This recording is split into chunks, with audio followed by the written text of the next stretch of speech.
That's right. 1, 2, 3, 4, 5. We're live. I didn't really even mean to do that. 1, 2, 3, 4, 5. We're live. Oh, That's the rhyme. That can go instead of your other one. No, because the next one is, what's up, everybody? It's your boy Jason coming at you live, and your girl Joanna.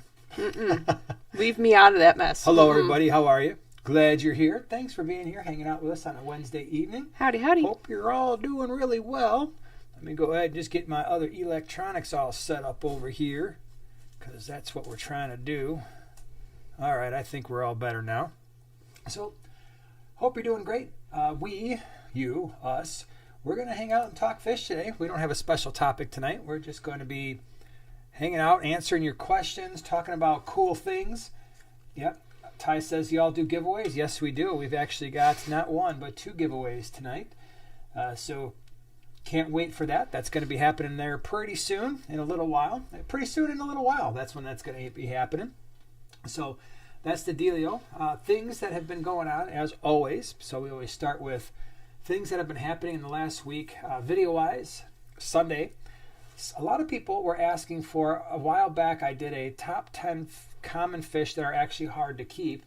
And in the comment section, and then after talking to people in various times and places, they're like, well, why don't you do one top 10 fish that are common but hardy? So I finally got around to doing that video, and I used my patented numbering system. That's right, I have a patent for it. No, I actually don't. I made it up. And so we did that one. I did that one on Sunday, top 10 hardy fish that are common. So if you haven't seen it, check it out, because hopefully it'll be something useful. And today, Wednesday, on the Small Scape, your channel, what did you do? I did top 10 things that everybody should know about crypts, because everybody liked the Anubias video, and I like numbered videos. They organize the information well for my brain. So, yeah. So like I did a top 10 video and then you did a top 10 video? Oh my gosh. Did I tell you what I was doing before? No. I usually don't. I have no clue. I don't know. He used to edit them, and he would first say, Art, what do you want to do? And then I'd say, and he'd be like, well, you might want to change it, or that's okay. Now he just has no idea. I have no idea. Not until the thing appears, I don't look at them. I mean, I don't look at the stuff, the footage. I don't edit. I don't do thumbnails. Yeah, so I just get to see it when you get to see it. Alejandro said, Smallscape is my favorite channel. That's so nice. That's pretty cool. So that was Sunday. That was Wednesday. Tomorrow is Thursday. Got the members video coming out tomorrow. And then, sweet. Let's see here. We've got the Sunday video on Primetime Aquatics. We'll have something for you there as well that hopefully you will enjoy. So that's the land of videos this past week. And then, of course, where we're going to be, what we're doing.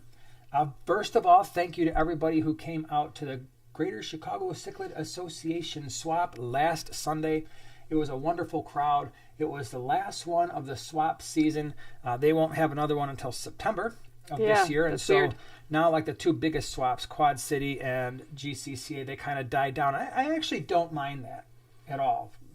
So as the weather is getting warmer, as people are doing things, the swap season just kind of says, okay, you know what?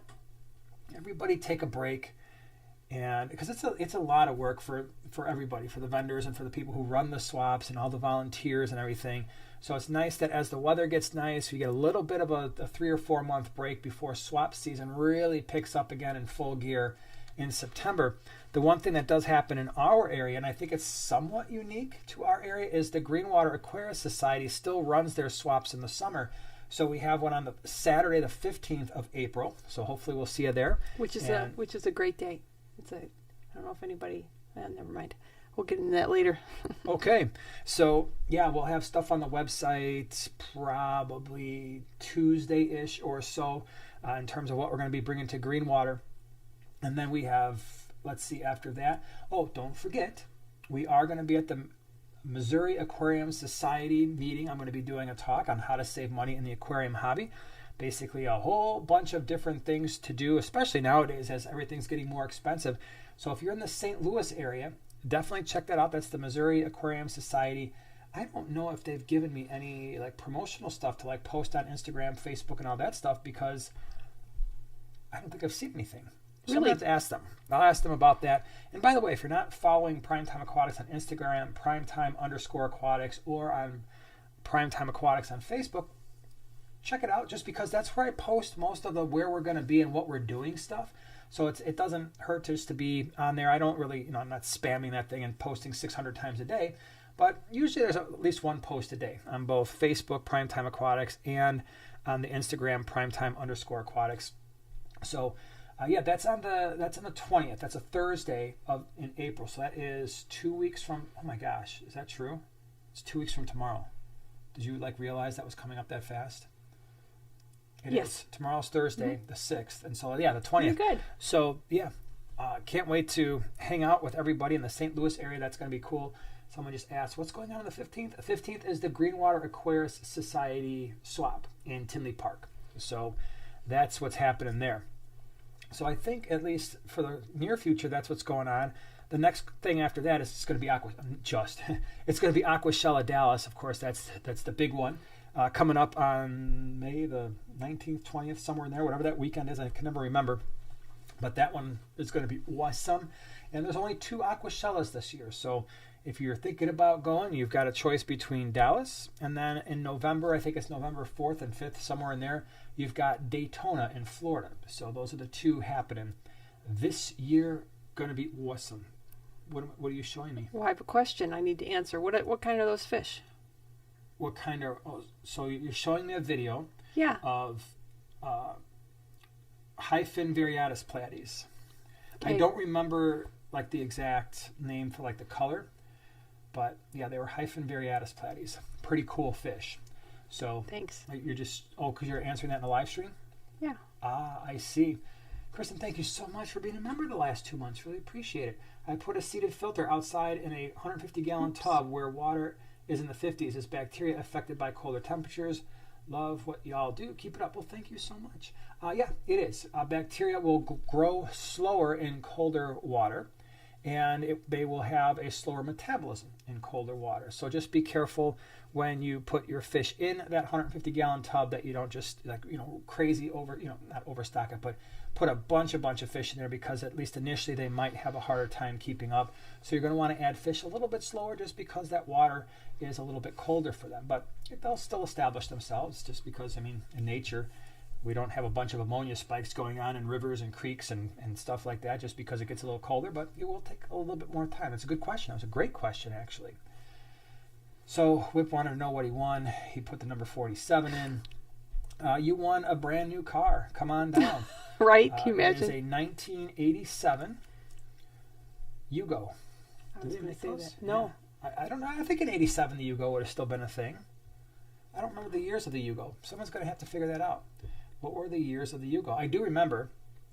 I'm going to be incriminating. I'm going to self-incriminate myself. 80s, yeah. I remember when we were young, me and my cousins thought it would be funny. Yeah, I got to tell the story now. Here we go. We thought it'd be funny. We were 11, 12, 13 years old. We thought it would be funny, the 4 or 5 of us, to see if we could pick up the back end of a Hugo, and we actually did. We picked it up, and we were able to scooch it over so that it was sideways in a parking spot.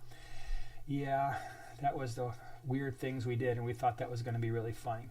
Good times. Yeah, don't recommend doing that anymore. That's not good. That's a bad thing. But anyways, Charles had a question on, I didn't finish my thought. I asked and then I left it hang just out there. Charles had a question, what fish was featured in my video today at a certain point, and you answered Hyphen variatus. But you don't know what kind? I don't remember the variety, because and sometimes it can be hard with the varieties of some of the live bears, because people just make up really cool sounding names. Sure they do. That might be regional, or they might be not even that. It could just be a random thing. So, Whips World, I carried a Hugo around in my pocket next to my comb.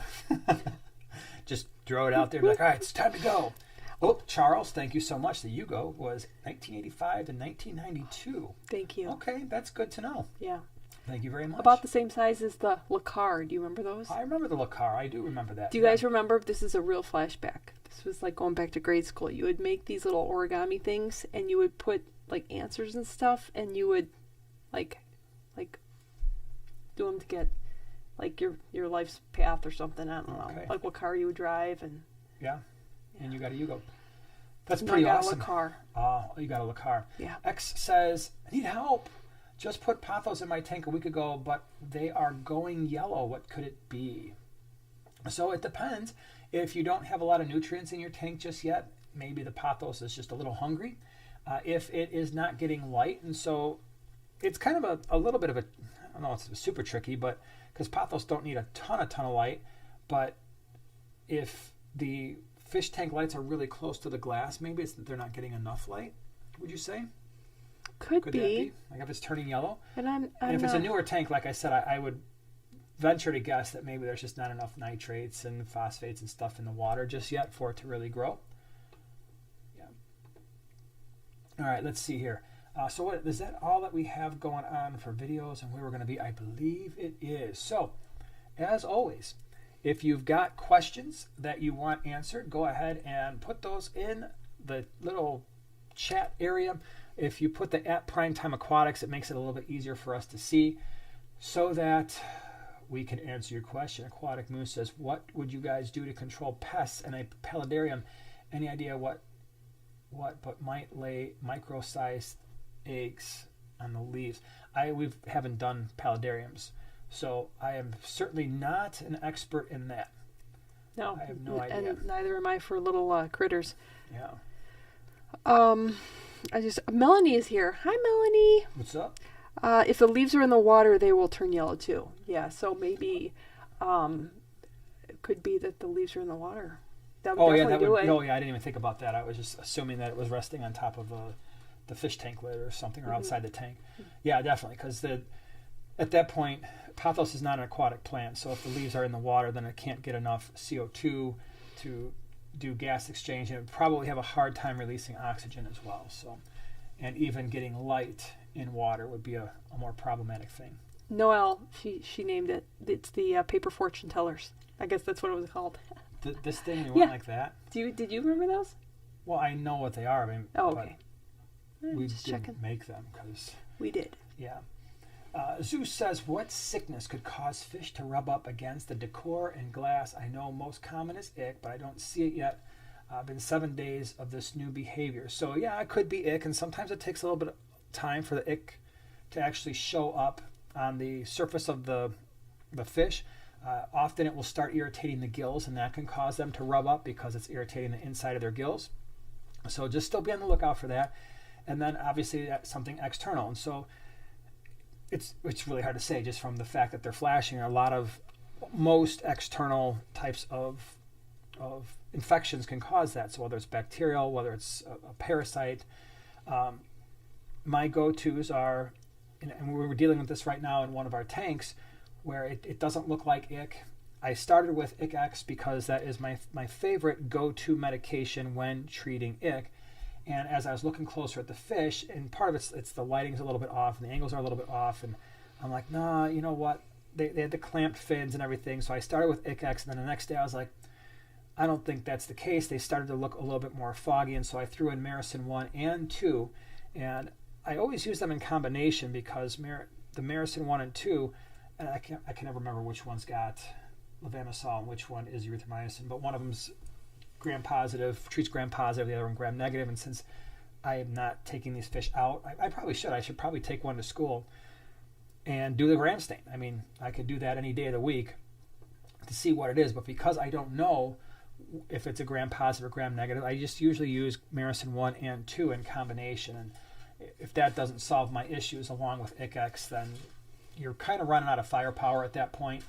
You've got the harsher medications like copper safe, but those are pretty harsh, not invertebrate safe, not plant safe, and can build up some toxicity. Yeah, so that's generally what I do. What you got over there? Lucas asks if there's any updates on the future 30-gallon long gold Formosa tank behind you. Well, we're making progress, right? I think so? I think we made some progress last week on our plan about how you wanted to shift things over, and the only thing I asked for was, can you give me like a drawing of exactly what it's going to look like? He's a visual person. Yeah, I need to have the drawing because I just don't want the proportions and stuff to be off. But we're getting closer. We are. It's all compromise. It's a negotiation, and we are Yes. We are right now in the process of negotiation. He's afraid that I'm going to give him 3 square feet. Yeah. This little tiny. And I can't spare a square.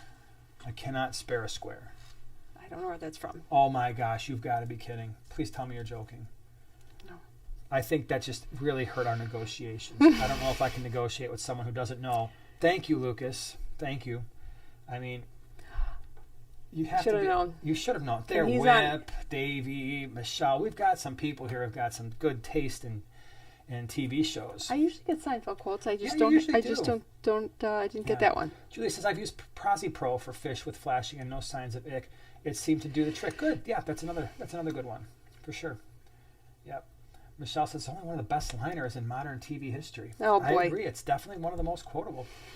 David, thank you so much for the super chat. Great crypt video today. Great to see you last Sunday at the... And silver tip tetras are awesome. No questions tonight. You both helped so much with the stocking ideas at the swap. Thanks for all your advice here and in person. Well, thank you. Appreciate it. I'm glad the silver tips are doing well.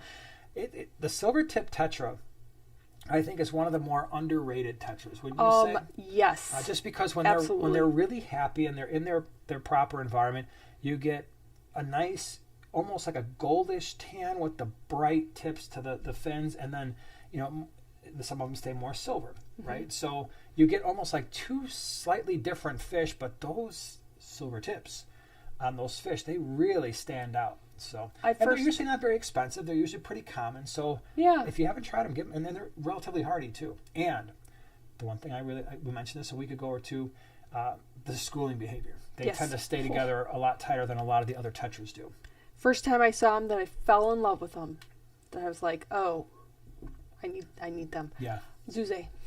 Just remember I saw them at Zuze. Yeah. Yep. I'm like, I love them. So Tracy said, we can't find Marison 2 anywhere. What would you suggest instead? Check out flipaquatics.com. They usually have it. And I'd be surprised if they don't have Marison 2. So just check that out and see if they have it as well. All right, hold on. I saw something that I thought I wanted to answer. Brian says, I have some Imuna hap hybrids now that already bred. They are maybe 2 inches. Interesting, because most of the time I really never have my Imuna and haps breed, unless you're saying your Imbunas were breeding with one another and your haps were breeding with one another, and then you got some hybrids. But I don't normally have Imuna and haps breed with one another and form hybrids. And even in my Imuna tanks, I don't think I've ever had Imuna hybridized in that. In fact, I know I haven't had Imuna hybridized in that tank. Now I will have peacocks hybridized like crazy. Some of the best looking, if some of you may remember a couple years ago, I was allowing my Red Empress males to breed with OB females. Dragon blood females. And we were getting some of the most beautiful OB peacocks out of that combination. And the only downside to doing that was the offspring. First of all, you get a lot of them. You get like 40 or 50. And a certain percentage, usually around, out of that 40 or 50, you might get 8 to 10 really beautiful male peacocks, male OBs. And then you'd get another 10 or 15 that were female OBs, which, they've got the speckling, but they don't have the intense color. And then the rest of them would be more dragon blood-like, and so you get the really pretty dragon blood males, and then you would get kind of like some of these almost like brownish, silvery females. So that was the only downside, is what do you do with the females that didn't really have color? But oh my gosh, the OBs were awesome. This is a fun question. I already have my answer. Question. Okay. I already got it. So far be it for me to. I'm curious what you're going to say. All right. Pam asks, wanted to say thanks to you both. I've learned so much. Thank you. I'm cycling a 20 high planet tank. Was wanting your stocking opinions for a non-breeding setup. No offense to those who enjoy breeding, but non-breeding setup in a 20 high. So standard 20, I would probably roll with some type of Cory cat in the bottom. Cory cat, even if you get a group of 4 to 6 for the bottom of your tank, if they produce eggs, most likely they're not going to survive in a community tank. The Cory cats themselves will eat them, and then usually other inhabitants, if they're large enough to consume the eggs, will do that. So there's no issue there. I might opt for, besides the 4 to 6 Cory cats, probably a clown pleco or two, just because they stay a little bit smaller.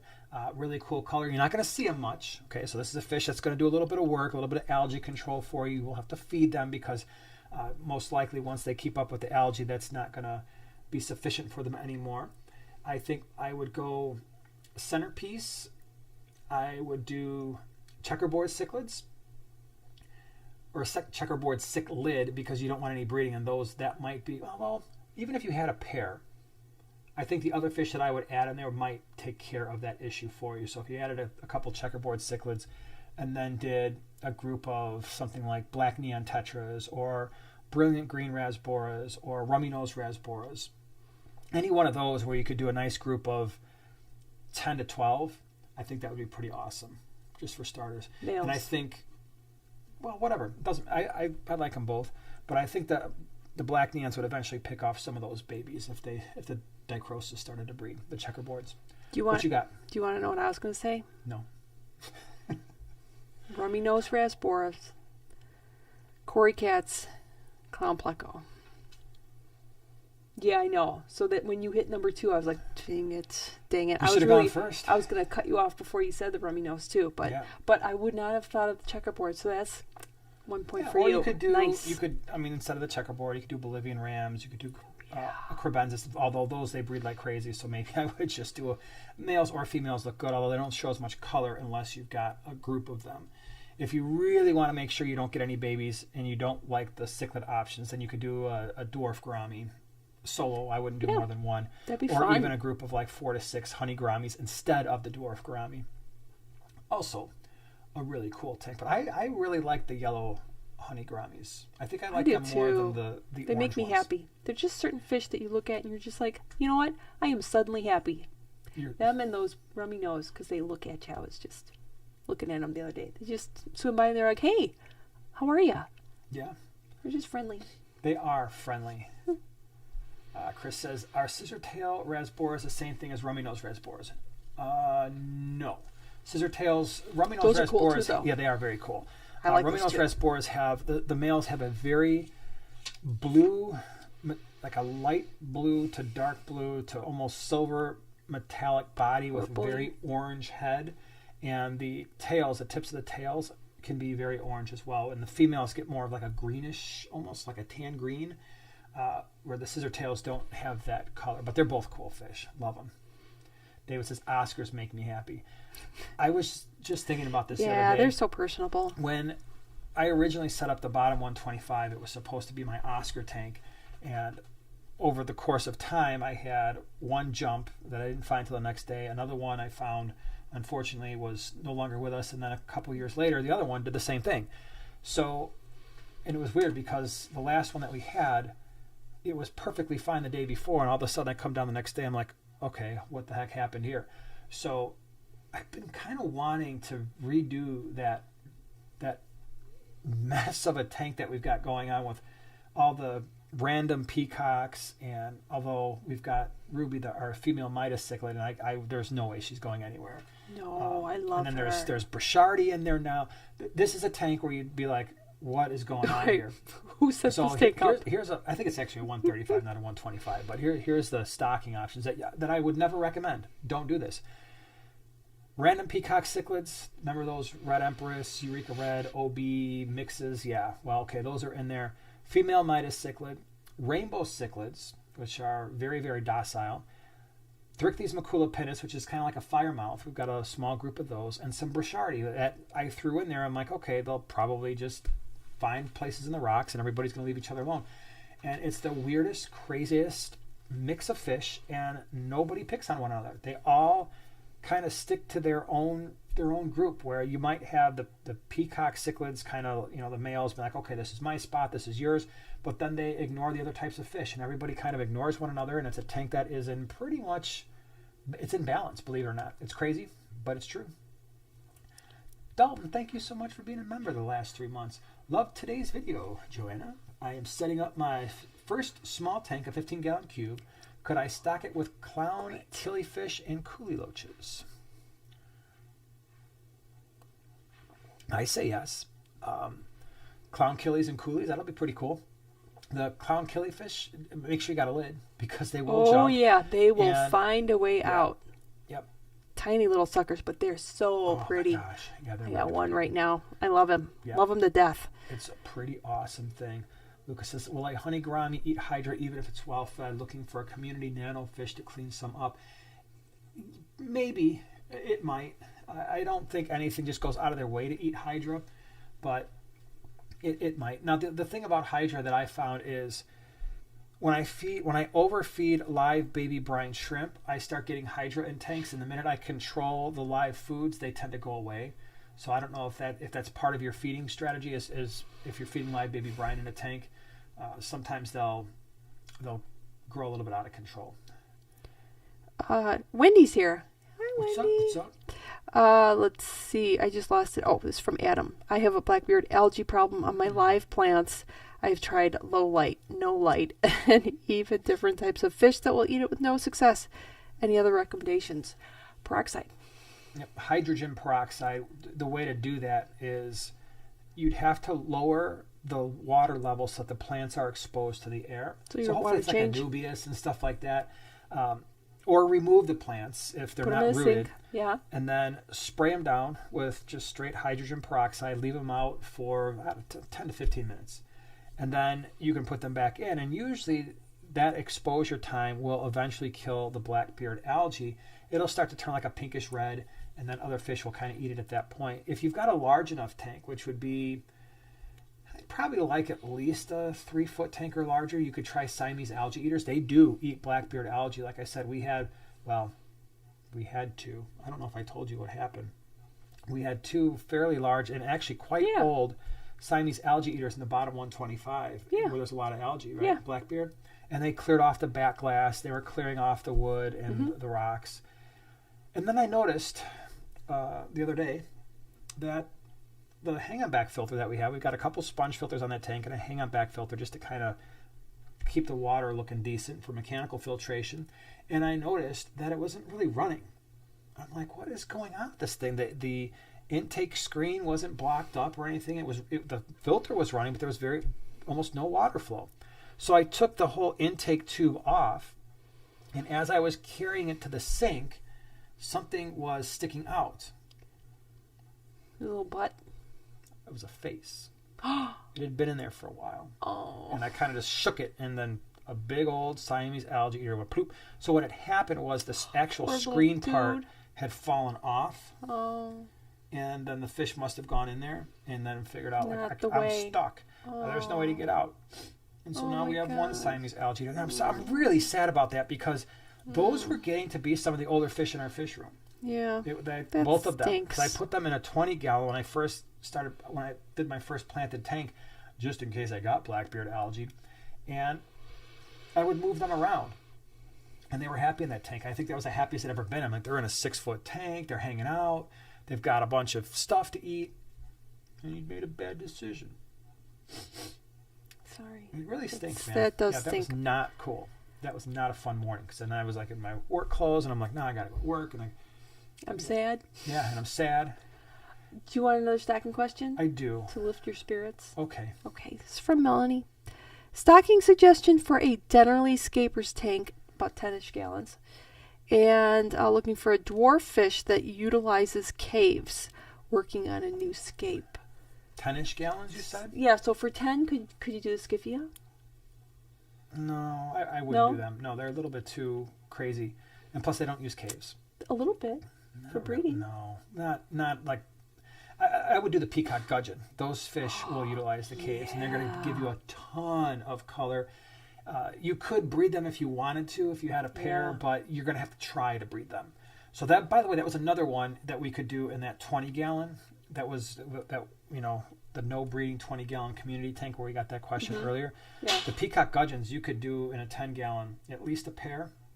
I've kept as many as like 6 or 8 in a 10-gallon without any issues, but they love caves. I mean, what's going to wind up happening is as they get to breeding age, the female and the male will spend a lot of time in that cave. The male will kick the female out, and then it will guard the eggs. But if you don't remove the fry, they will get eaten by the peacock gudgeons and everything else in that tank because they're really, really, really tiny. Jason says, I love my peacock gudgeons. That's cool. Me too. Ty says, do you guys work other jobs or just YouTube? Just curious. Yeah, we both have full-time jobs. I am a professor of biology and microbiology. And I am not. And you are in accounting. So, yeah, this is our second full-time job, pretty much. So, yeah. Lucas says, peacock gudgeon were my first fish thanks to your stocking videos. That's cool. Yeah, it's such a cute little fish. Yeah, right now I don't know. Do we have any in the fish room? We usually do, but we don't right now. What we've got right now are the empire gudgeons. Those are sweet. For those of you who have never kept the empire gudgeon, holy cow, that is a remarkably awesome fish. They get a little bit larger than the peacock gudgeons, and I have found that a lot of the stuff on the internet about them is just not true. And you read stuff on the internet and it's like, oh my gosh, they're aggressive and they're aggressive with one another and all this stuff. I'm like, no, they're not, because I can keep a big group of them, and when we bring them in a 10 or 20 gallon, they completely leave each other alone, including the males, and the males get insane colors. And now I've got a group of them in the 50-gallon low boy with the mollies and the purple spot gobies, and all they do is stay together. There's 2 males and 3 females, and there's one there, the other 4 are right there with them, and they just kind of go around the tank together, and they are amazing. So empire gudgeons are awesome. Now, they're not cheap. All right? Even peacock gudgeons can be a little bit on the expensive side, but the empire gudgeons are legit pretty expensive. Retail, I wouldn't be surprised if you see them for $30 a piece or more, but in my opinion, worth it. Camden says, are there any small African cichlids that would be cool in a 15-gallon hexagon? I don't think so. Just because in a hex you've got almost no bottom space, and the smallest cichlids that I can think of, if it were a regular 15 that was basically as the same footprint as a standard 20 but not as tall, I would recommend shell dwellers. But for a hexagon, you're not going to have the bottom space, and they're going to wind up really messing each other up. So I probably would not attempt to put any African cichlids in a 15-gallon hex. I don't think you'd have the space for it. Chris says, do you have an aquarium in your classroom? Is it allowed? I don't. So when I was at another school way a long time ago, like 15 years ago, and I had 2 aquariums in my office, but the problem I would have is we go away for long periods of time. So if you've got a month off during the winter break, and you've got a week off during spring break, and you've got time off during the summer, now what? I'm not going to be driving back and forth to feed the fish or care for them. So I don't mess with fish at school. I think it'd be cool, but I don't need that extra responsibility, because usually, when I get there, I call it go time. I mean, from the moment I walk in to the moment I leave, I am with students, whether it's office hours or it's class time. It's just, I walk in and I've got my group of hardcore students waiting for me, like 8 o'clock in the morning, and they're sitting on the bench across from my office door, like, all right, man, let's go, let's do this. And then we do office hours and we're in class, come back out. I've got another group of office hour students for the other class, and it's just go. We have class, and then I leave.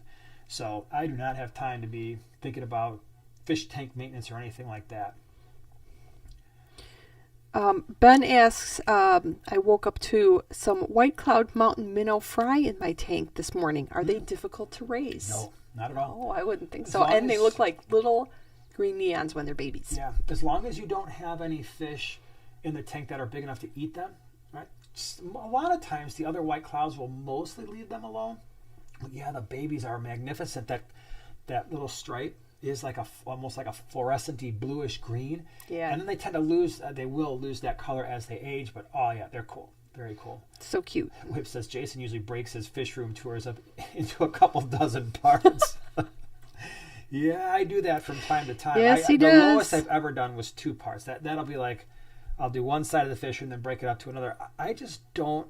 So for me personally, unless it's like a news type of thing, I do not like watching long videos. I don't have the time to sit there and watch a 45-minute video on YouTube. I won't do it. And if a video is that long, unless it is a high-end, almost documentary style thing, like Matt Laidlaw he does Harley Davidson videos.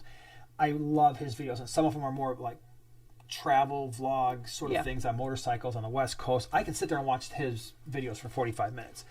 But I'm not watching a fish video for 45 minutes. I'm just not doing it. So that's why I don't produce those kinds of videos, because if I don't personally want to watch it, then I'm not going to produce a video I know I wouldn't want to watch it. So it winds up being, it winds up being 4, 5, 6 parts, but then I keep the videos down to what I consider to be a manageable amount of 10 to 12 minutes. So if you go through our channel, it's rare that I do videos that are over 15 minutes. I mean, I've done them, especially if it's a topic that I know needs to be covered in one.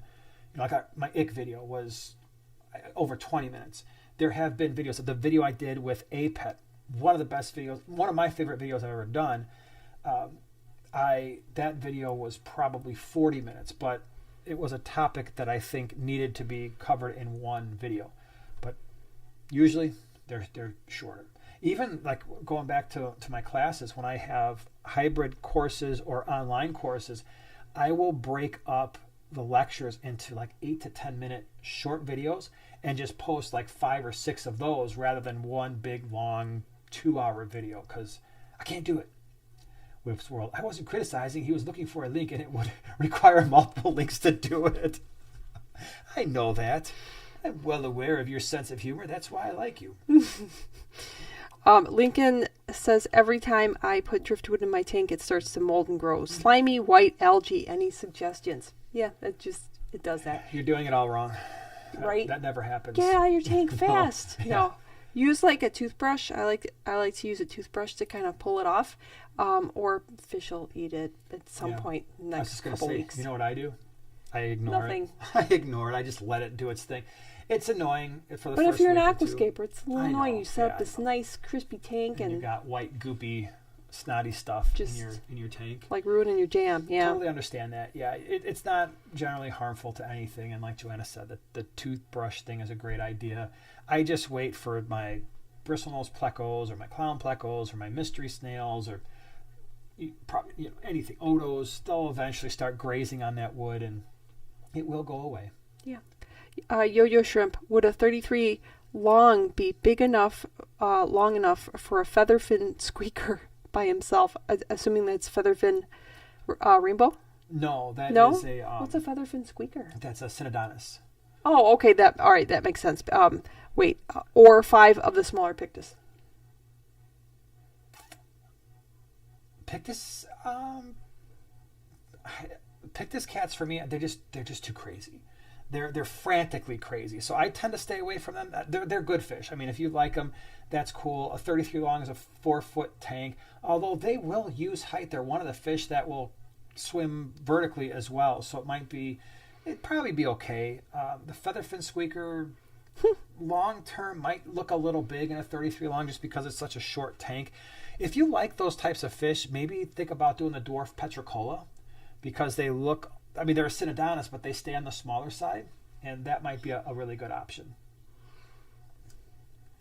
I saw something. Fish fan 20 gallon long, what's up? Daryl says, yo, what's up? My platies are giving birth, and my cherry barbs are having babies too. Plants and mosses are multiplying. Thank you for teaching me. Because of you, I have success. Well, thank you. I appreciate that. Sweet. Glad Happy plants. everything is growing. Happy like fish. Crazy.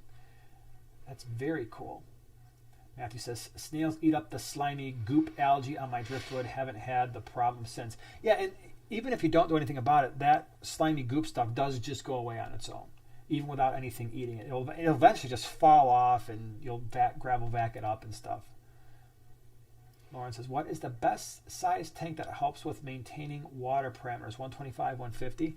Well, the larger you go, the more stable your water parameters are typically going to be, provided that you're doing regular maintenance. So I personally, if you've got the space and want to do a 6-foot tank, I think a 6-foot tank just looks magnificent in the standard home. I know you can go 8 foot, 10 foot. Why not go 15 feet? Because most people, that would be a massive, massive investment. Once you get past the 125, once you get past the 125, the fish tank prices, if you're buying new, kind of do one of these like hockey stick sort of cost versus gallons thing.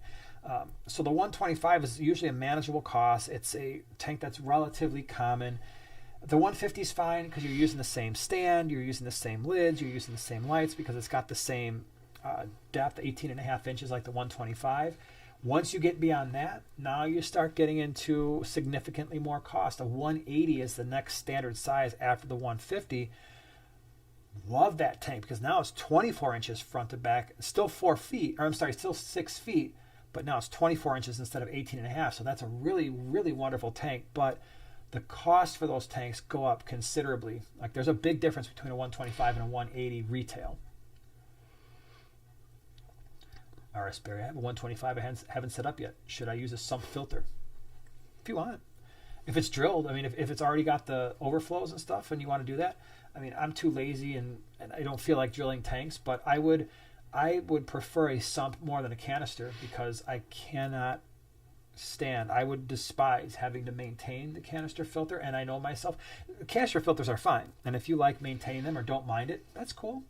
I just know myself and know that when I've had canister filters, it's my least favorite thing to do. I would rather, this is going to sound crazy, I would rather deal with ick than deal with maintaining a canister filter. Really? I know, that's how messed up I am.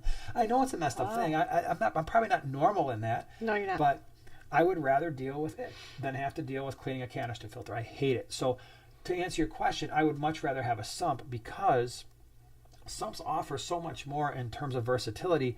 One, you can put the sump sock on there and most of the stuff's going to get caught in the sock and you just clean that out. It saves a lot of the filter media issues. You can put filter floss as a top layer, which catches a bunch of stuff, so that can just be easily just go in there, yank it out, put new stuff in. You could put lights down there. You can grow plants down there. You can put more biomedia in there if you wanted to. It's easier to see. It's easier to maintain. So, yeah, Cheryl, wow, yeah, Jason, that's messed up. I know, right? There's some things about me that aren't normal, but yeah. Matthew says, is that an Inspector Gadget t-shirt? Heck yeah, it is. Yeah, she's a fan. She's a big fan. I used to race home to watch it. 3:30, I think it came out. Oh, yeah. Yeah, I liked it right? too. Yep. Yeah, Brain. Wait, there was one. I just had it. It was gone. I don't know about her sometimes. Oh, here it is. This is from Ashley Hatfield. I want to start my first planted nano tank. What plant should I start with? And nano fish would you start with? What size tank? Let us know.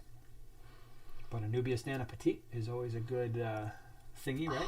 It's only my favorite plant. So yes, you can fit it in any tank. Whips World is thanking himself for being a primetime partner for the last 6 months. We thank you as well. Nice job. Nice job. Hold on. I saw Corey's for Life. Saw the Loxozonis Corey for the first time at my local fish store over the weekend. He was alone with a bunch of Julie Corys. To say the least, he came home with me and has been a great addition. Those fish are outstanding fish. Yeah, you have good taste. Very good taste in Cory cats for sure. Should we do the giveaway, or at least the first one? Because it's already, this time is flying by. So let me explain a few things. First of all, you're going to want to be on live chat because there's two different settings for the chat that you're seeing on your phone, laptop, computer. One of them just is like a general chat or something like that, where it just kind of shows the messages that YouTube thinks that you would like to see. Live chat is actually the order in which they appear. I say that because when we start doing the thing, sometimes people think, oh, I won. Well, you're in the wrong chat setting.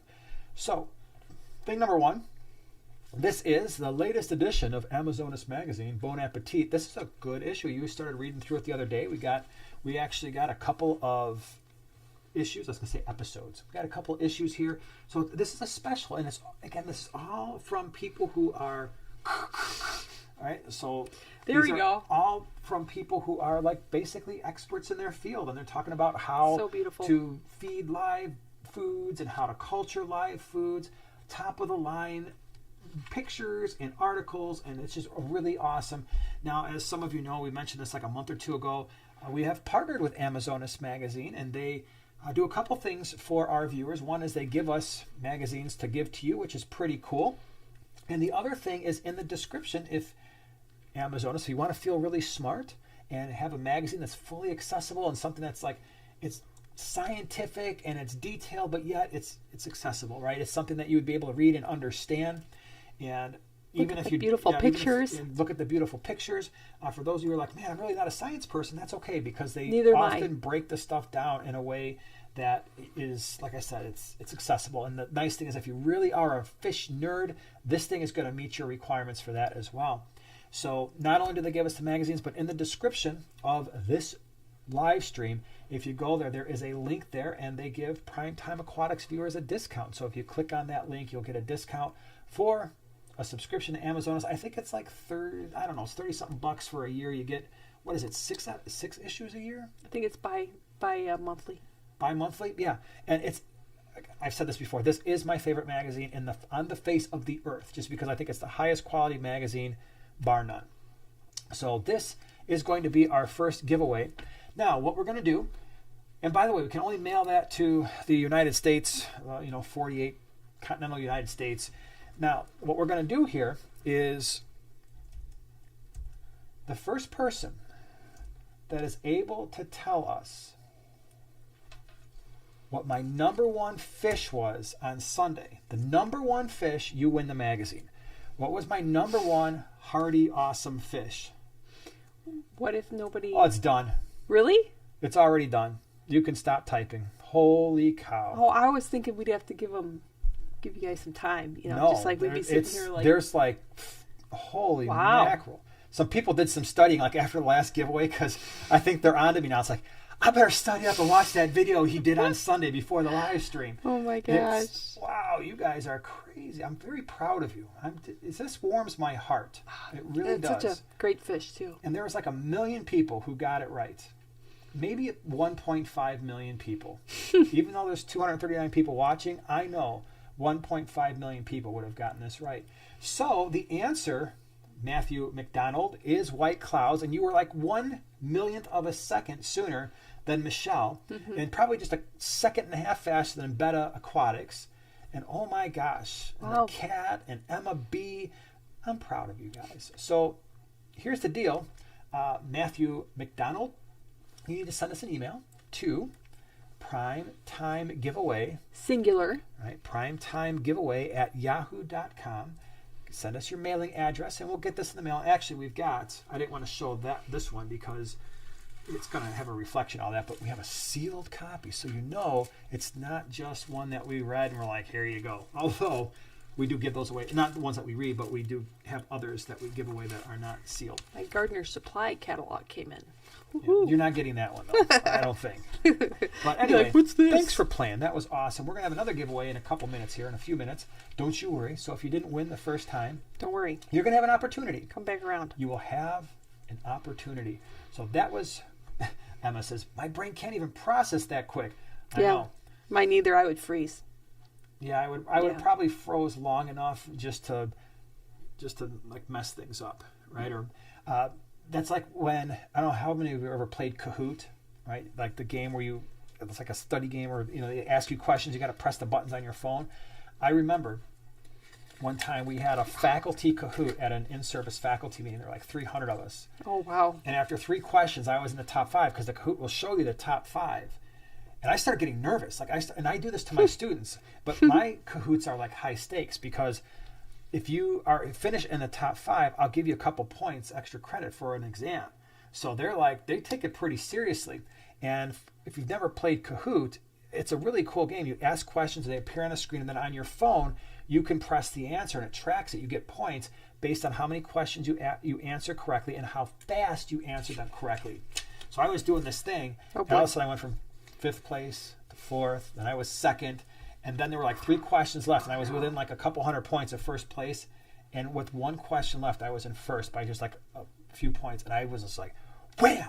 And I got it right, and I got 1st place, but my heart was literally pounding out of my chest for a stupid Kahoot game, but I won like a little gift bag, and it was fun. Remember when I won the Kahoot at school?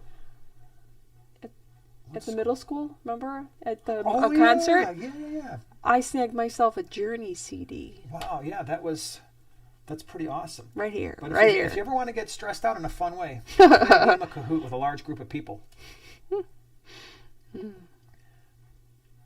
Tom says, what is the best way to grow pothos on a tank?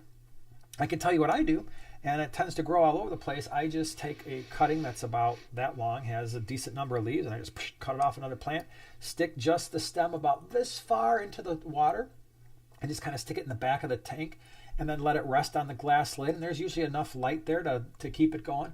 But I generally do that when I have tanks that I know produced enough nitrate. So, and I just let it go. And I've had pothos, I mean, my gosh, in some of the videos probably from 2019. Remember the 40 gallon? The 40 gallon, the far right, the lower one where the silver tips are now? Mm-hmm. The pothos it looks so cool. The pothos roots started growing all along the back rim and along the sides and started growing all the way down. So it looked like like a mangrove forest or something down there. It looked really awesome. And that's been happening in my 75 gallon with, what I got in there now? Goldfish, I think, and some Synodontis cats. Yeah, don't judge me, bro. That's a crazy mix, but it's working just fine. It's been working now for about 6 or 8 months, but if it doesn't work, I'll move them. So anyway, yeah, I just do that. I don't do anything special, and then stuff just grows everywhere. And then it'll start to attach to like the wood walls that we have, and it starts growing up and around and all crazy kind of stuff. So that's how I do it. Nothing special. Tacos, Chris. That's how I grow my tacos. I put a little bit of taco right there. Yeah. Yeah, Lucas says I have to keep pulling pothos roots out of my aquarium co-op sponge filter. That can happen. Yeah, you go to clean it and you're like, oh my gosh, it's stuck. I know some people will grow it out of the back, try to grow it out of the back of a hang-on back filter, and that can be, you can do that, and the idea is you got a lot of nutrients kind of going through there, but then if the roots start growing into the hang-on back filter and all in there, and it could get into the impeller and stuff, so I tend not to do that. But if you've got fish that might try to snack on the stems or the roots, it might be the only way to do it. But again, guess what? If you've got a sump in a larger tank and you've got a light down there, there's no fish down there, and you can do it that way. Go Gadget. Thanks, Ty. I'm sorry, Joe. Go Gadget, Joe. Next comment, Ty. What's your favorite Imuna and peacock? Favorite Imuna is Pseudotrophia silosi. I love that fish. It's not very aggressive for an Imuna. The males are alternating light and dark vertical bands. So they kind of look like a Demasoni, but not anywhere close to the aggression levels. And the females are yellow. So I love that. We've got a group of them in the 55 gallon with some rusty cichlids. That combination has got along really, really well. So I like them. Favorite peacock? I'm probably going to make a lot of purists really angry right now. Uh-oh. Because it's not really a peacock even, but it kind of can be. Because like I said, I got this fish by crossing Red Empress and Dragobus. I like the OBs. I know it's not purebred. People are literally going to freak out, the cichlid purists. And I'm saying an OB peacock, some of them are some of the most beautiful fish. I loved when my 125 had a bunch of males and even the females with the speckling. I just think it's so striking. Yes, it's not purebred, but I don't care, man. I love it. The Angara are pretty cool too. If you're looking for a pure strain, Alanacara, Angara, I like those a lot. Do you have a favorite Imuna or a peacock cichlid? You're not really into cichlids, but none are coming to mind. Name them. Peacocks, the Eureka Red Empress. We've had those. You know what? We don't have so many. You can stop. I think I'd probably be with you with the OBs. Oh boy. But for the Imuna, name some Imbunas. Well, you've got Sloci, rusty cichlids. We've got the Yellow Labs. You got the Socolopi, the Masoni, Aratus, Red Zebras.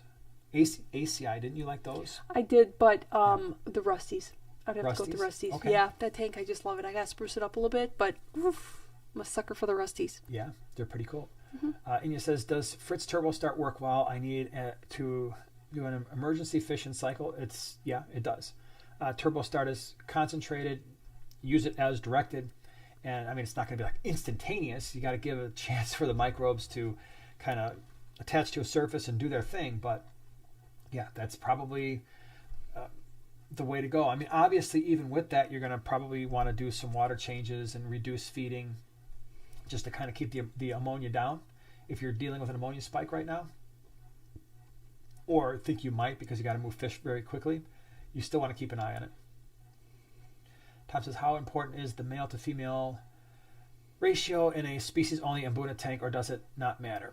It can matter depending on the species, but I am constantly screwing up the ideal ratios. And so if you talk to most people who keep Imuna, they're going to tell you the ideal ratio for any Imuna cichlid is probably going to be 1 male to 3 or 4 females. That's good advice. That really is legitimately good advice. And I think you're going to definitely reduce the likelihood of problems. For us, that almost never happens. If you were to look at our 55-gallon with the Rusties and the Psiloci, I think I've got 4 male Psiloci to 2 females. And it's always been a jacked up ratio, and they've always been fine because they're not that aggressive. The Rusty cichlids are probably a 50-50 split. Yeah, never had an issue. But now if you have, let's say, like I mentioned, the Demasoni or the Aratus, you really just want 1 male. And again, I'm thinking that you're having at least a 4-foot tank. Ideally, a 75-gallon or larger would be even better.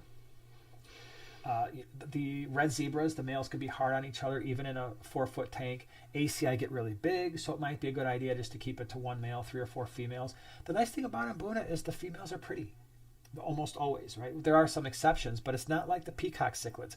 That's why I actually prefer, if for African cichlids, I'd much rather have an Imuna tank than a peacock cichlid tank, because I think the colors, while there's not as many colors in a single fish usually, they're more vibrant, and then you don't lose anything by having, I've got yellow labs, but I wound up with 5 females. So what? They're still yellow, they're still pretty.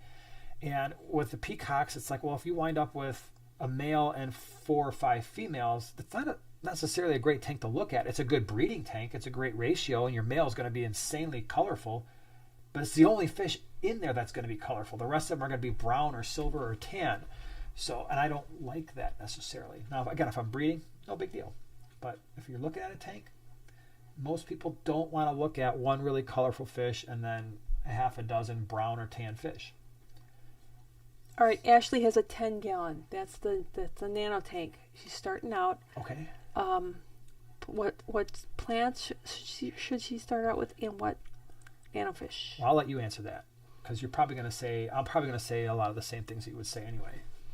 10-gallon, my first choice would be Anubias. Well, what kind? We got to be careful there, right? Mm-hmm. Oh, I haven't completed my thought yet.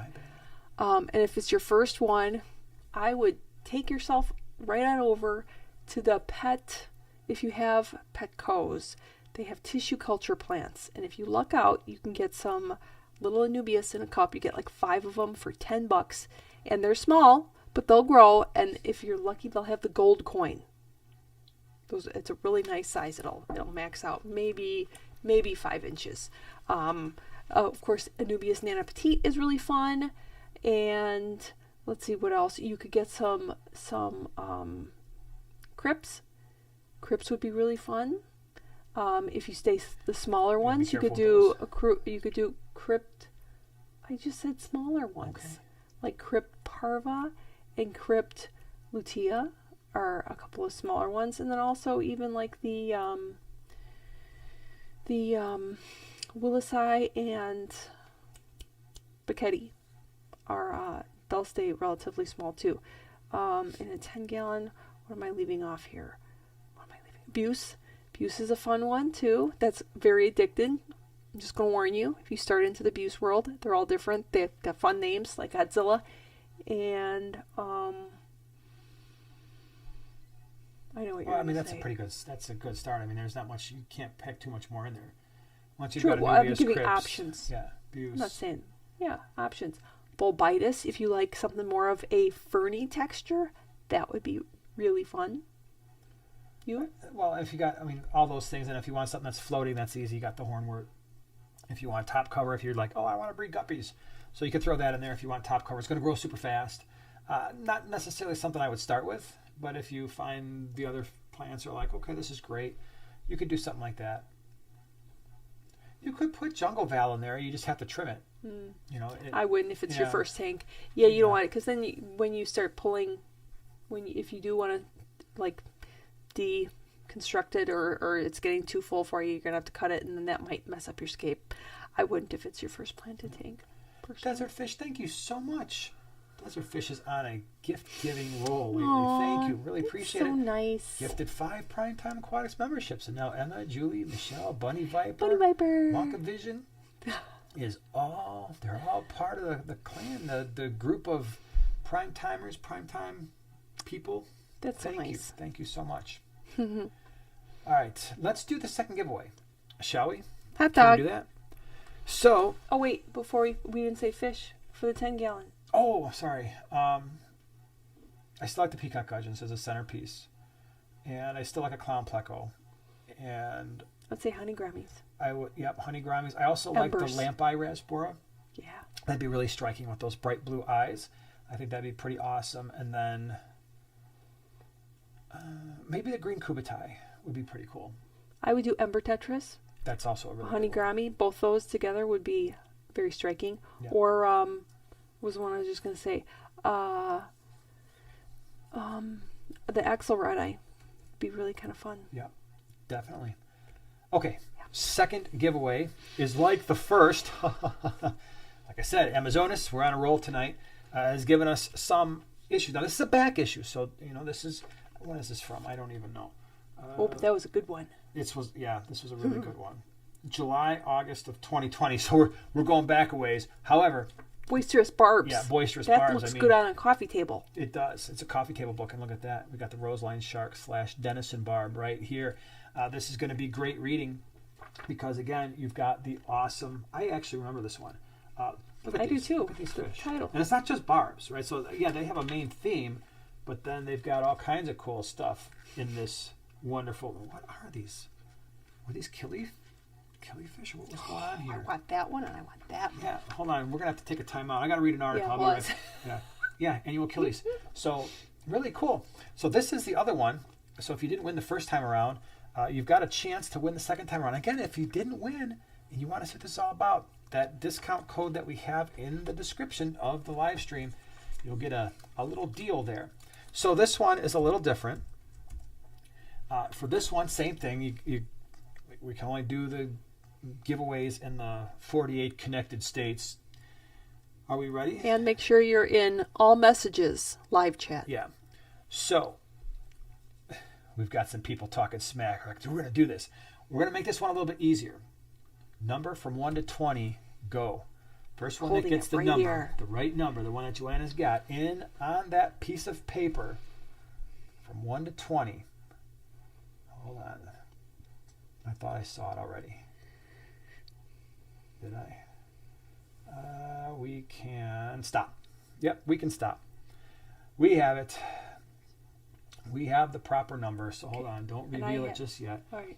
So do we agree that right there Yeah, is looks the like number? it. Yep. All right. So the winning number was, go ahead and reveal. Like anybody would even know that. That's a 3. It's a 3. And so Kayleen, you were the first person Yay! to pick the number 3. And so just like before, send your mailing address to Primetime Giveaway Singular at yahoo.com. Primetime Giveaway at yahoo.com. And we will send it out. And Julie M was like, M. Three down from there. Really? Had the right number. And then second floor had it right after that. What? Yeah, all of a sudden threes were like coming in a big group. Oh my gosh. Yeah, so close. But don't worry. Like I said, we'll have more opportunities. We've got more. Trust me, I've got lots of things in the coming months to give away, just because we've got boxes and boxes of stuff. So don't you worry. But thank you so much for playing along, everybody, in the wonderful giveaway times.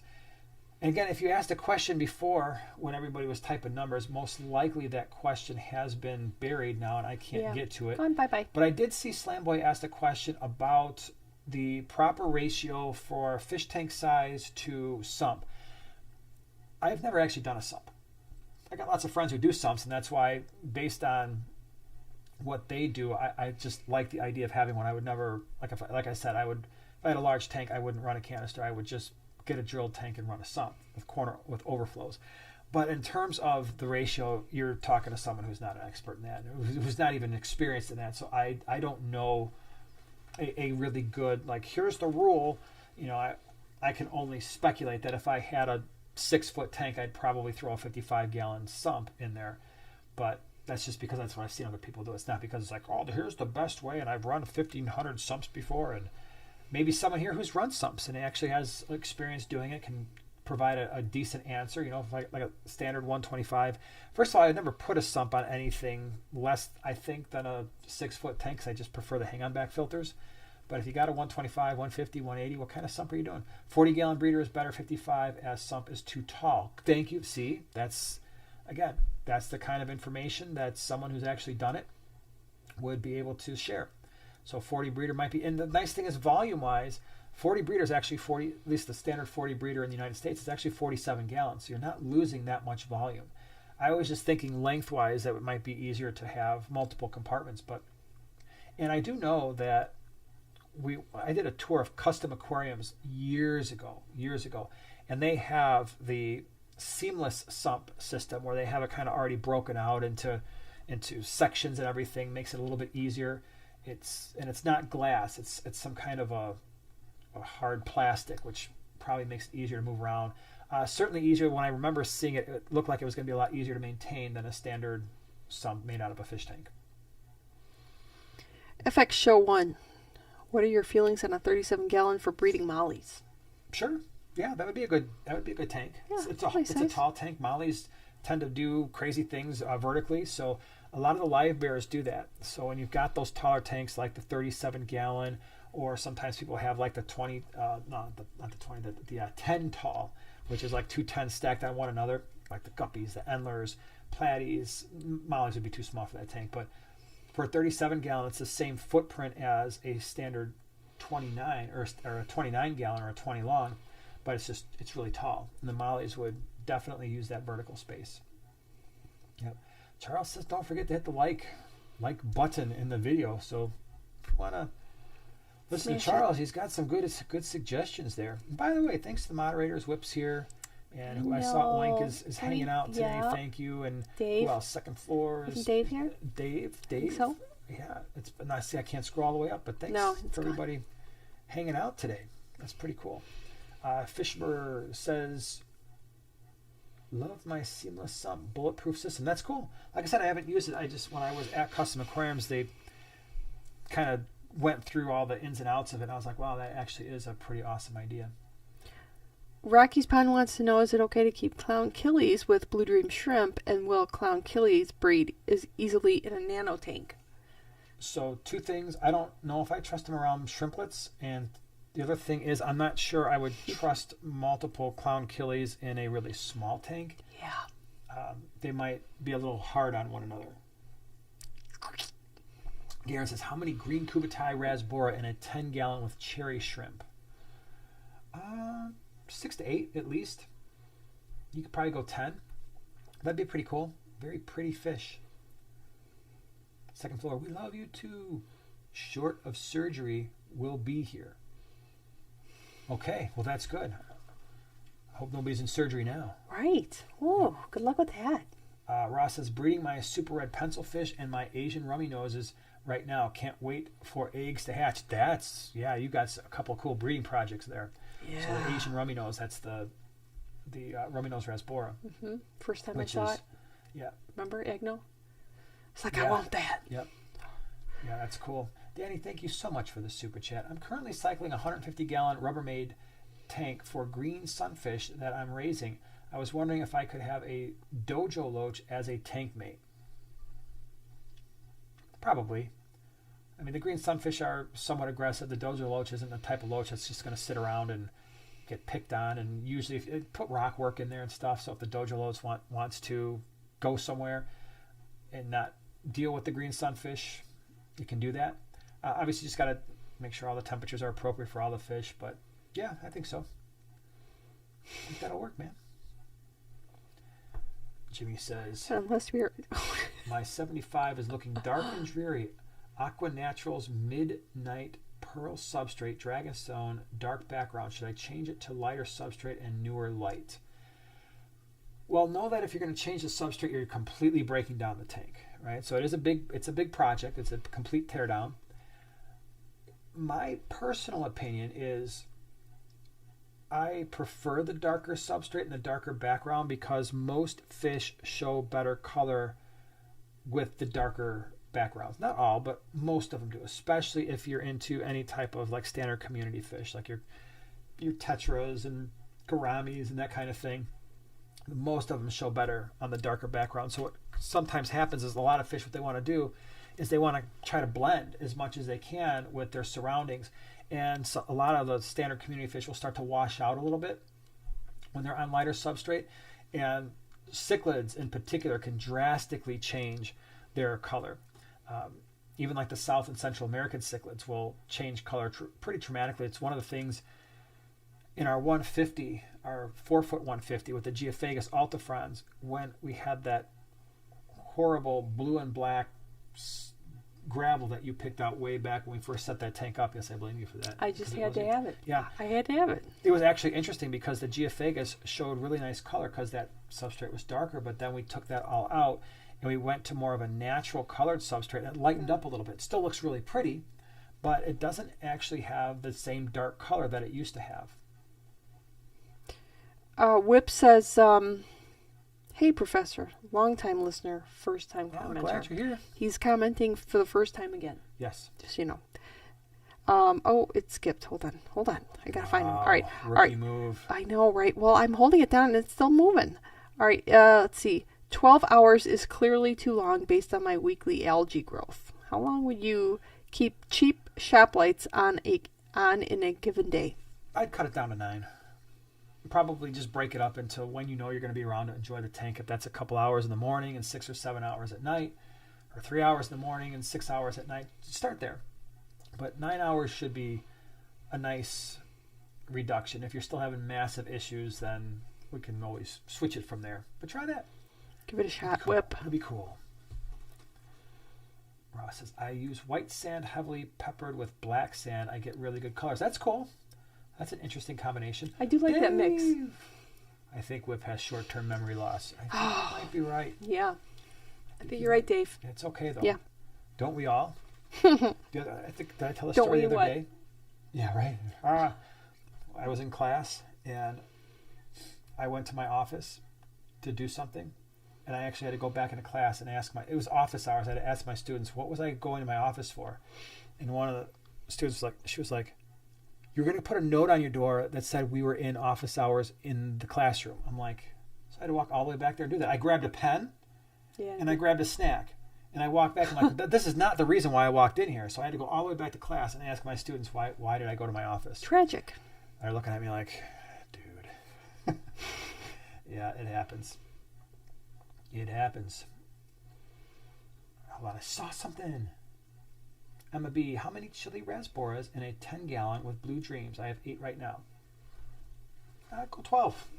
12 to 15. Chili rasboras are very, very tiny. And super a nice tiny. Big group will look pretty cool. They're not going to really mess with your Blue Dream. Sure, why not? 12 to 15 will look pretty awesome. It'll make a statement. And that statement will be, I like chili rasboras. And you should too. And everybody should. Wait, there was a question.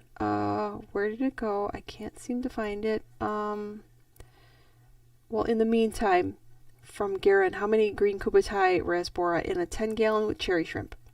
Same thing? 12? We remember, don't we? Don't we remember when I already answered that question like 5 minutes ago? You already got that one. That's okay. You've only done that once tonight. I've only done it once in the last few weeks. Yeah, you've been pretty good about it. Right? Yeah. I remember something about green kubatai, so it's fake. That's good. But it says suggestions for an 8-gallon tank that sits at about 74 degrees.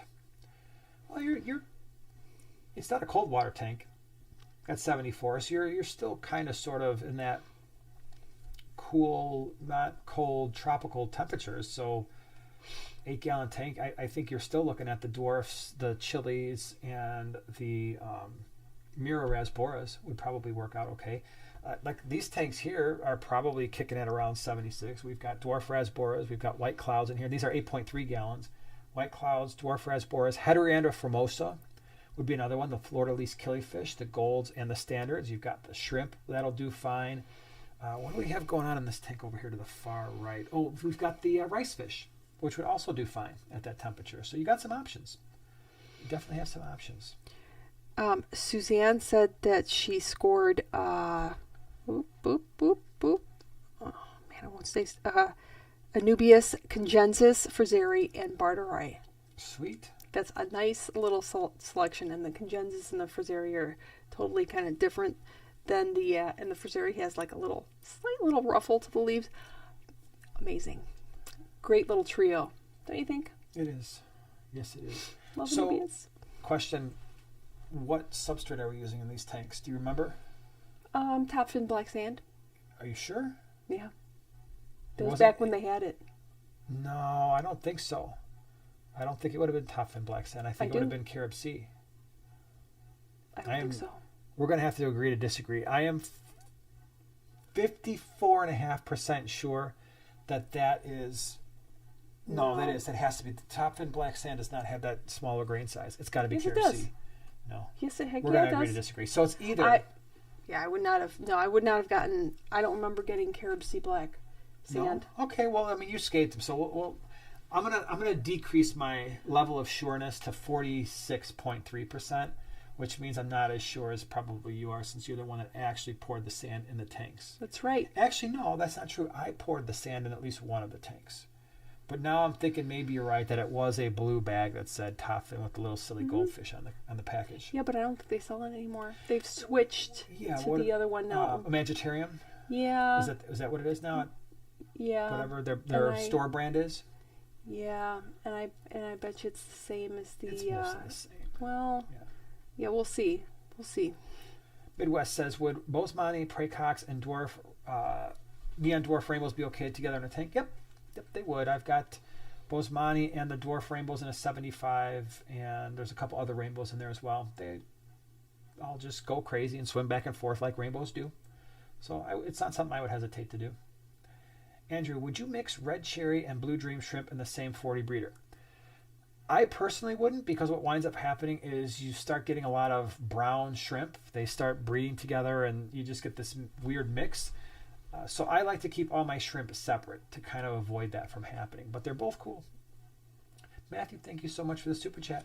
Hanging with you all is the highlight of my week. Well, thank you, because it's a highlight of our week too. Being able to talk fish and hang out and just be nerding out about cool stuff. They're fish peeps. Yeah.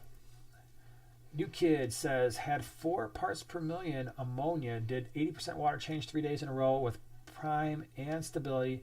Now for 1 week with 50% change daily with prime and stability, I can't get it under 0.5 to 1. All right, so you're making progress. Okay, so that's a big difference. 4 parts per million is immediately deadly to fish. 0.5 to 1, it's not good, but it's not something that's like, oh, put the fish in and watch him die in a few hours or a half a day or 12 hours or something like that. So we're making good progress.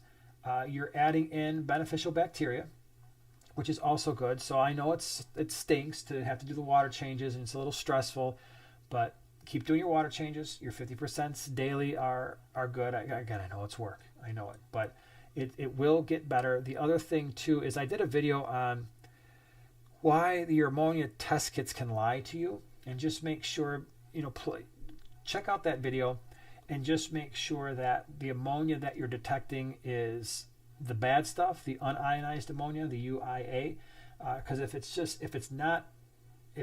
ionized, then it's not gonna have an impact on your fish, and you could be freaking out about nothing. So, but that video explains how to plug in your water parameters and really make sure that your test kit is most likely reading total ammonia nitrogen, and not all ammonia is necessarily deadly or going to negatively impact fish.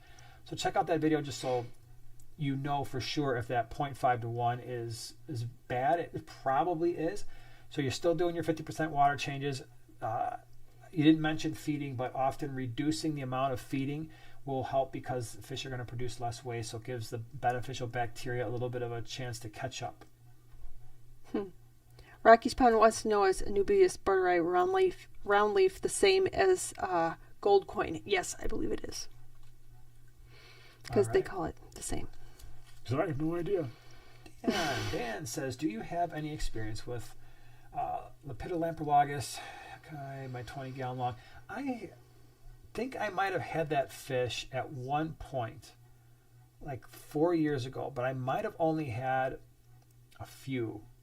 and it was in a Tanganyika community tank. So I don't remember having them very long. Like I think I put them in, and it was like within a month I lost them. So I don't.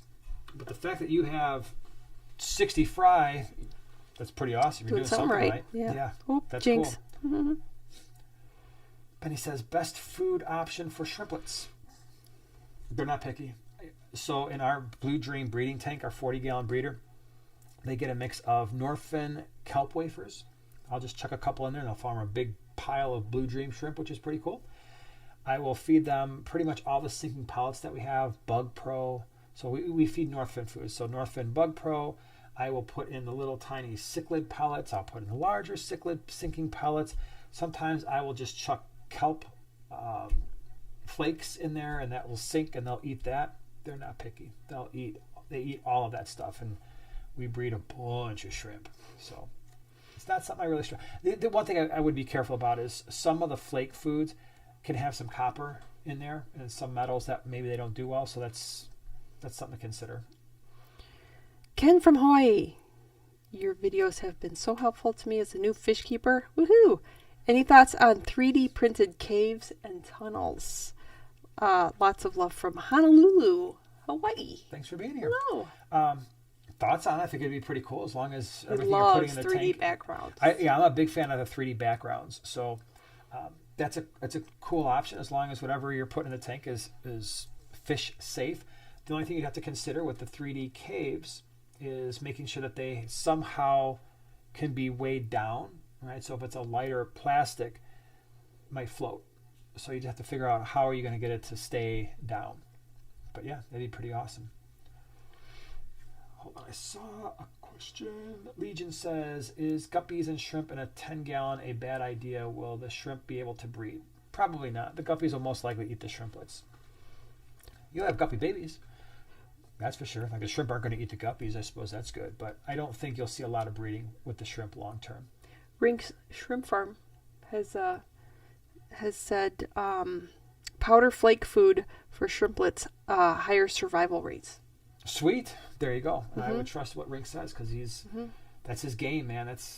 He's a shrimp dude. That's right. By the way, Rink, thank you for Rink's the type of guy where he's a problem solver. Yep. So at the swap this past week, he brings me this envelope. He's like, "Here, you got to check this out." And all the issues we were talking about, whether it was last week or the week before, about just transporting fish back and forth to swap, he came up with like a half a dozen really good solutions that I am absolutely going to try that could save us all kinds of effort and time and money. And he came up with solutions for some duckweed issues. So Rink's a good guy. Yep. Andy, you rock.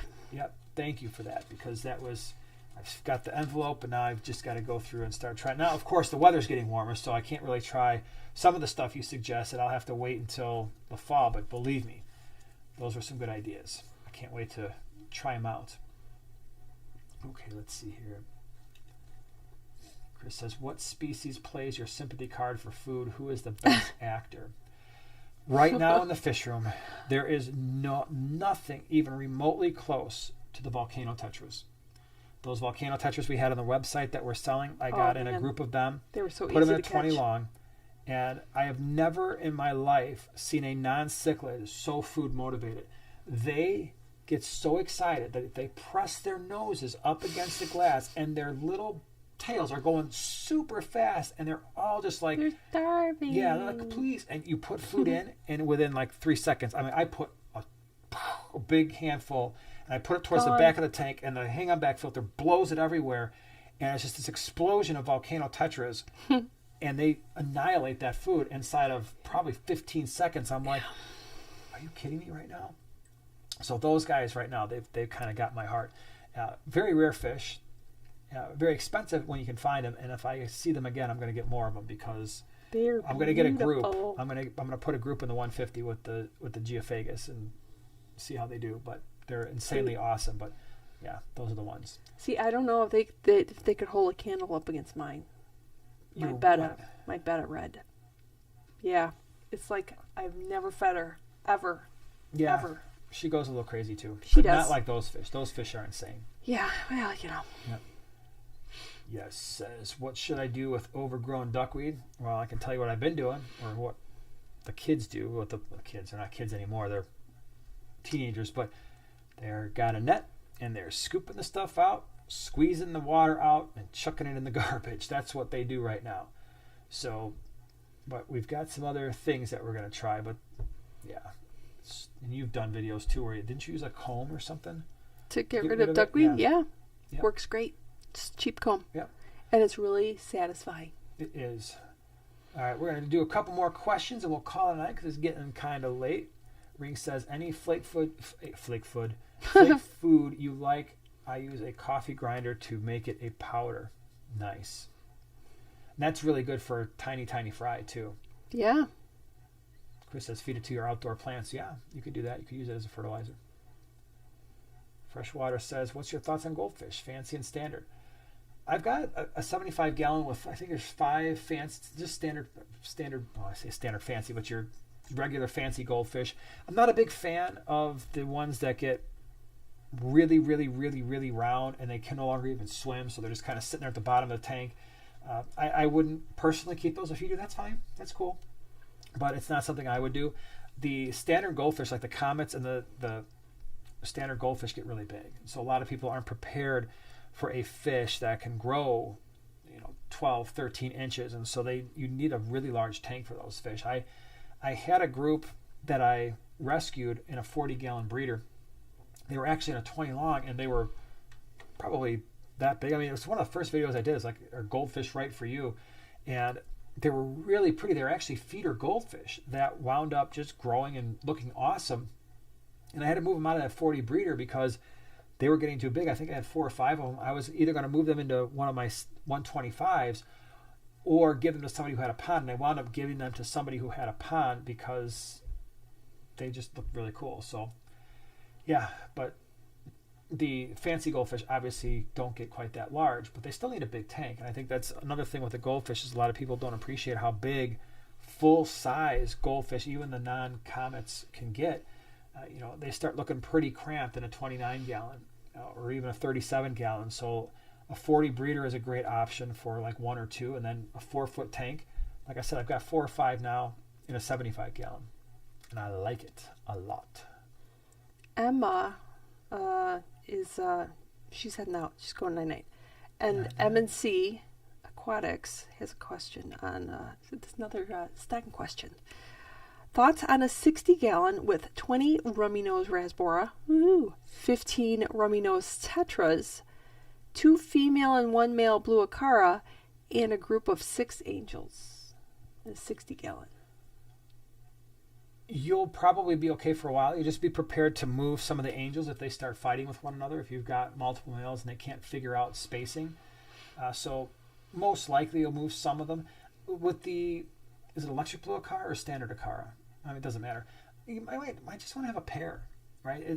It's not an African cichlid where the male is going to be spending time with multiple females. Usually they pair up, and then if there's going to be a problem, they're just going to beat the other female or push her to the other side if they start breeding. So it might just be better just to have a pair of the acara.